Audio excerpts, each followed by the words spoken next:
এই দুনিয়ার পুরো জীবনটা এটা হচ্ছে লালসাময় একটা জীবন, লোভ, মরিচিকা, মায়াজাল। এই মায়াজালে আমরা আটকে আছি, ফলে মৃত্যুর কথা আমরা ভুলে গিয়েছি। পাগলের মতো ছুটছি, আরো টাকা লাগবে, আরো খ্যাতি লাগবে, আরো যশ লাগবে, আরো দাপট লাগবে। আমার এত টাকা দিয়ে কি হবে? এত সম্পদ দিয়ে কি হবে? এত ব্যস্ততা দিয়ে কি হবে তোমার? স্টপ, থামুন, অনেক হয়েছে। আন্না, থামুন, take a rest, take a breath and think about death. Think that you have to go back to your Lord. একটু বসেন না, একটু ভাবেন যে আমাকে চলে যেতে হবে, চলে যেতে হবে। এই কোলাহল, এই ব্যস্ততা, এগুলো থাকবে, থাকবো না আমি। সাইয়েদনা ওমর ফারুক বলেছেন, মুতু ক্বাবলা আন তামুতু, মরার আগে একবার মরো। হাসিবু ক্বাবলা আন তুহাসাবু আলাইকুম, তোমার হিসাব নেওয়ার আগে তুমি একবার নিজের হিসাবটা করো না। কাগজ বের করে একটু লিখো না কি কি ভালো কাজ করছিলা, যেগুলো দিয়ে নাজাতের ওসিলা হতে পারে। 1 2 3, আর কি কি আকাম কুকাম করছো দেখো না, লিখে দেখো তোমার অবস্থাটা কি। মরার আগে একবার মরো। মরার আগে খাটের মধ্যে শুয়ে শটান করে চোখ বন্ধ করে একবার মরার ভান করে দেখেন কেমন লাগে। চোখটা বন্ধ করেন আর ভাবেন আপনি নাই, কি কি হতে পারে ভাবেন। আপনার ছেলে মেয়েরা কান্না জুড়ে দিবে, আপনার প্রাণের স্ত্রী বিলাপ শুরু করে দিবে, বন্ধু বান্ধবের চিৎকার আর মাতম, স্থানীয় এলাকার মসজিদে ঘোষণা, অমুক এলাকার নিবাসী অমুক ভাই অমুকের ছেলে অমুক দুনিয়ায় নাই। সব আত্মীয়রা চলে আসবে, ফেসবুকে স্ট্যাটাস দেয়া হবে, সবাই সবাইকে জানাবে বিকাল 4টায় অমুক হাই স্কুল ময়দানে আপনার জানাজা। ছুটে আসবে, সবাই ছুটে আসবে আপনাকে শেষ বিদায় দিতে, গুড বাই জানানোর জন্য, আল ওয়াদা, বিদায় জানাতে আসবে সবাই। 4 তাকবীর দিয়ে আপনার জানাজা হবে, অশ্রুসিক্ত জানাজায় আপনার বিদায় হবে। কাঠের খাটিয়ার মধ্যে করে কাঁধে তুলে আপনারে কবরে নেওয়া হবে। আগে থেকে খুঁড়ে রাখা কবরটার মধ্যে আপনারে বিছিয়ে দেয়া হবে। বাঁশের কচি দিয়ে তার উপরে মাটির চাপা দিয়ে সব চলে যাবে। ভাবেন না একবার চোখ বন্ধ করে, this is the circle of life, this is the nature of life. এটা সবার হবে, আমার হবে, আপনার হবে। এত মায়া, এত ভালোবাসা কই যাবে? কেউ থাকবে না, সবাই আপনার অন্ধকার কবরে রেখে দিয়ে চলে আসবে। উপরে বাঁশের কঞ্চি, তার উপরে মাটির চাপা, অন্ধকার আর অন্ধকার। এই অন্ধকার যেন শেষ হতে চায় না, শুধুই অন্ধকার, ঠিক কিনা? এজন্য আমাদের চলে যেতে হবে। দাদা গেল, চাচা গেল, মামা গেল, আমাদেরকেও যেতে হবে, জোরে কোন ঠিক কিনা? একদিন মাটির ভেতরে হবে ঘরে মন আমার, কেন বন্ধ দালান ঘর, প্রাণ পাখি উড়ে যাবে পিঞ্জর ছেড়ে।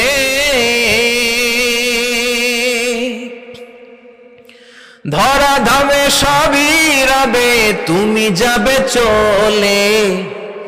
বন্ধু বান্ধব যত, মাতা পিতা যারা সুত, সবই হবে তোমার পরে। মন আমার কেন বন্ধ দালান ঘর, একদিন মাটির ভেতরে হবে ঘরে মন আমার, কেন বন্ধ দালান ঘর, ঠিক কিনা? সব করে থাকবে, চলে যেতে হবে আমাদেরকে। এজন্য আখিরাতের কথা যেন আমাদের স্মরণ হয়। বিশ্বনবী বলতেন, নাহাইতুকুম আন জিয়ারাতিল কবুর, আমি তোমাদেরকে কবর জিয়ারত করতে আগে নিষেধ করতাম, কিন্তু এখন নিষেধাজ্ঞা প্রত্যাহার করে নিলাম। এখন সব সময় তোমরা কবরের সামনে যাবা আর জিয়ারত করবা। কবরস্থানে জানতো বড়ুয়া কৃষ্ণপুরের এই গ্রামের কবরস্থান আছে কোন দিকে? পূর্ব দিকে আছে, গোখরার জলের ওদিকে। যান আপনারা, একটু যাবেন, একটু গেলে আখিরাতের কথাটা স্মরণ হবে। ওখানে ছোট শিশুরা শুয়ে আছে, কিশোর যুবকরা আছে, আপনার মতো তাগড়া যুবক, মুরব্বীরা আছে। এরা এই এলাকায় থাকতো, এরা আকাশ থেকে নেমে আসে না, এই এলাকার সন্তান, আজ নাই। একটা সার্টেন পিরিয়ড শেষে আপনিও থাকবেন না। This is the nature of life, this is the circle of life. ছোট্ট শিশু হয়ে এসেছিলেন, শৈশব, কৈশোর, যৌবন, প্রৌঢ়ত্ব। আগে ছিলেন সিঙ্গেল, বিয়ে করে হয়ে গেলেন ডবল। এরপরে আল্লাহ আপনাকে একটা মেয়ে দিল, এরপরে মেয়েকে বিয়ে দিয়ে শ্বশুর হলেন, এরপরে ওই মেয়ের ঘরে সন্তান হতে নানা হলেন। আর কতদিন? অনেক দিন হলো তো, অনেক লম্বা সময় পেয়েছেন আপনি। Think about death. এবার যাওয়ার কথা ভাবেন। আখিরাতের সামানের কথা ভাবেন, ফিরে যেতে হবে। কি শক্তিশালী যুবক, বার্ধক্য চলে আসলে লাঠি ছাড়া চলতে পারে না। কুচকুচে কালো দাড়ি সাদা হয়ে যায়, দাড়ির শুভ্রতা, বয়সের ভার, রং ধরা যৌবন জং ধরে শেষ, ঠিক কিনা? This is the circle of life. যুবক ভাইরা, এটাই জীবন, চলে যেতে হবে, কেউ থাকতে পারবে না, ঠিক কিনা? এটা রিমাইন্ডার আল্লাহ এই সূরার ভেতরে দিয়েছেন যে তোমাদেরকে ফিরে যেতে হবে, এই লোভ লালসা ছেড়ে দাও। রব্বুল আলামিন বলেন, আলহাকুমুত তাকাসুরু হাত্তা যুরতুমুল মাকাবির। ও গোলাম, দুনিয়ার সম্পদ, লোভ লালসা তোদেরকে পাগল বানিয়ে দিয়েছে। এই লোভ পাগলামি কোনোদিন তোদের থামবে না যতদিন না তোরা কবরে ঢুকবি, ঠিক কিনা? কার কথা? আল্লাহ বললেন, দুনিয়ার সম্পদ আর লোভ আর মোহে তোমরা গাফেল হয়ে গিয়েছো। আখিরাতের কথা বেমালুম তোমরা ভুলে গিয়েছো, কিন্তু আখিরাতে তোমাদের যেতেই হবে, কবরের বাড়িতে তোমাদের ঢুকতেই হবে, ঠিক কিনা? যেতেই হবে, আমরা ভুলে যাই। আলহাকুমুত তাকাসুর, অতিরিক্ত পাওয়ার লোভ, বেশি বেশি খাওয়ার লোভ, বেশি বেশি জমানোর লোভ মানুষকে গাফেল বানিয়ে দিয়েছে। এটা মানুষের স্বভাব, আরো চাই আরো চাই, এই স্বভাবটা আছে না নাই? দেখবেন ছোট বাচ্চারা মসজিদের দোয়া অনুষ্ঠান শেষে জিলাপি দেয় না? বড়ে কৃষ্ণপুর কি দেয়? আগে বাতাসা দিত না, এখন কি দেয়? জিলাপি দেয়, মিষ্টি দেয়। তো মসজিদের 2-3 গেট থেকে যদি দেয়, ছোট বাচ্চারা দেখবেন এদিক দিয়ে কয়েকটা নিয়ে আবার ওই গেটে লাইন ধরে। ওর হাত হলো ছোট হাত, ওর হাত ভর্তি জিলাপি, আর নেওয়ার জায়গা না, এরপর আরেক জায়গায় লাইন ধরছে, আরো লাগবে, আরো লাগবে, এই আরো আরো আরো চাই। এই স্বভাবটাই মানুষকে কুড়ে কুড়ে শেষ করে দিয়েছে। এত লাগবে কেন তোমার? চাহিদার কোনো শেষ নাই, unlimited demand of human being. যার আছে বেশি তার চাই বেশি, যার সাইকেল আছে তার হুন্ডা চাই, হুন্ডা আছে তো প্রাইভেট কার চাই, প্রাইভেট কার আছে তো প্লেন চাই, প্লেন আছে তো হেলিকপ্টার চাই, হেলিকপ্টার আছে তো ওইটা চাই, ওইটা আছে তো সেটা চাই, ঠিক কিনা? এলাকার মেম্বার যে হয়েছে চেয়ারম্যান হতে চায়, আছে না নাই?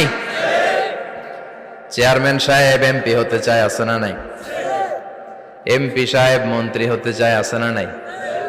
মন্ত্রী সাহেব প্রধানমন্ত্রী হতে চায়, আছে না নাই? কিন্তু এই দেশে সুযোগ নাই, কথা কন। এই দেশে প্রধানমন্ত্রী সিলেক্টেড, 2-3 জনের বাইরে কেউ প্রধানমন্ত্রী হতে পারবি না, ঠিক কিনা? আমার এই জীবনে তো আমি 2-3 জনই দেখলাম। বেগম খালেদা জিয়া, মাননীয় প্রধানমন্ত্রী শেখ হাসিনার ছোট্টবেলা দেখেছি এরশাদকে, আমরা তখন ছোট। তো মানুষের চাহিদার কোনো শেষ নাই, যার আছে বেশি তার চাই বেশি। এজন্য বিষ্ণু বলেছেন, উনজুরু ইলা মান হুয়া আসফালা মিন, তোমার চেয়ে যে খারাপ আছে ওর দিকে তাকাও।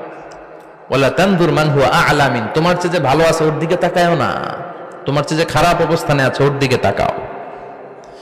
অনেকে নিজের অবস্থান নিয়ে সুখী না, এরকম আছে না নাই?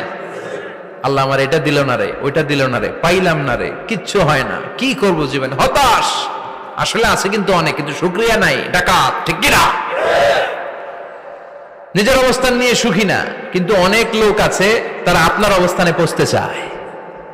তাদের দিকে তাকিয়ে দেখেন, আপনি যে অবস্থানে আছেন এই অবস্থানে পৌঁছাটা অনেকের কাছে স্বপ্ন। তারা প্রতিনিয়ত সংগ্রাম আর স্ট্রাগল করে যাচ্ছে আপনার অবস্থানে পৌঁছতে, আর আপনি এটা নিয়ে সন্তুষ্ট না। শেখ সাদির নাম শুনেছেন?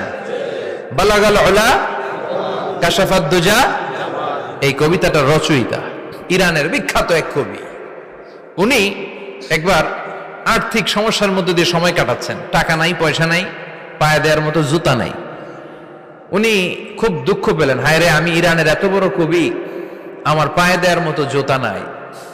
দুঃখ ভরা মন নিয়ে রাস্তায় হাঁটতে বেরোলেন। হাঁটতে হাঁটতে হঠাৎ দেখলেন একটা লোক শুয়ে শুয়ে কাঁদছে, ওই লোকটার 2টা পাই নাই,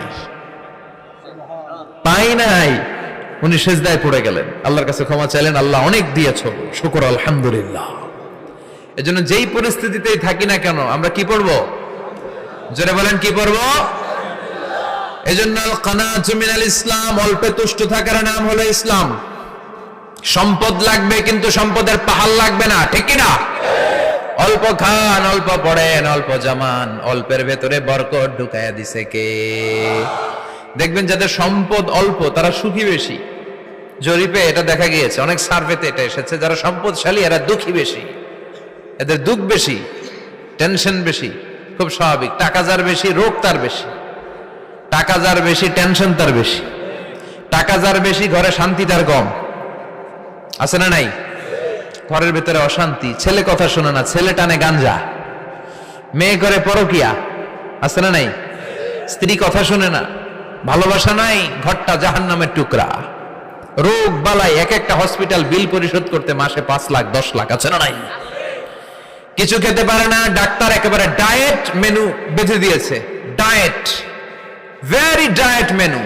এটা এটা এটা এটা কিছুই খাবেন না, শুধু গরু খাবেন না, খাসি খাবেন না, চিংড়ি খাবেন না, খালি ঘাস খাবেন। ইচ্ছে মতো ঘাস খাবেন, মানে ঘাস জাতীয় যত আইটেম আছে সব খাবেন। শাক খাবেন, সবজি খাবেন, সালাদ খাবেন। গরু, চিংড়ি, মুরগি, গোশত, ইলিশ কিছু খেতে পারে না।